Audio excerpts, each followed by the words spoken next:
تلفن چقدر میشه؟ سلام خیلی خوشی ممنون مرسی.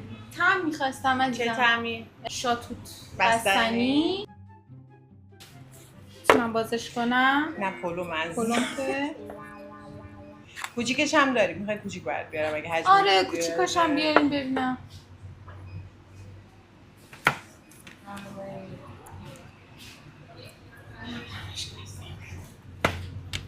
سلام طعم لیمو امانی دارید؟ بله زحمت میشه دارم؟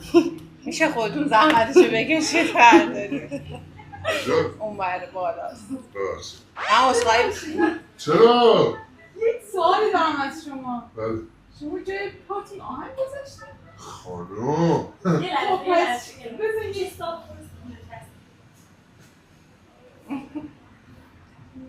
آقا این انصاف نیستش دیگه. نگاه خدا شما رو ترشیده ما رو خراشیده.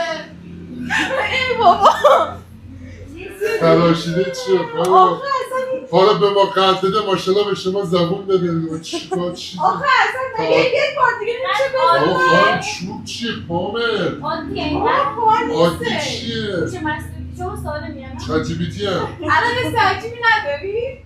خب میشه من بدم کنی چون خواهد کنم اوکی یه لحظه کنیم واقعا الان که یکی دیگه نمیشه بزنم به پاتون دردتون میاد؟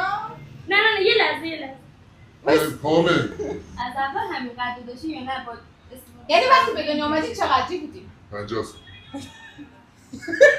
میشه آخه نه 50 دو سال متر چقدر بودم، میشه؟ بگه میشه چقدر مثل بچه عادی نه دیگه حتما انقدر بودیم که اون بالا کجا؟ اون اولیه اون خب شما چرا الان چرا شما باید اینجوری کنیم شما اینجوری بردارید تو رو خدا برم کنه نیست حالا باید خیلی چون موقع برم یه کنه چرا شما برید اصلا یادم رفت کم دارم میخرم بخیر خب برو دیگه نمیگم شما با دوازم پرد شد الان نمیدونم اصلا اینو چه واقعا تعمیه اینقدر عادی نیست به خدا مسلما غیر عادیه 200 نفر تو دنیا اینقدر دارن حالا اینجوری به شما نگاه کنی یعنی میتونم الله اکبر چه غلطی کردم خانم این خدمت شما باشه بس من بعدم میام شما در در خدمت مرسی زنده باشی. خواهش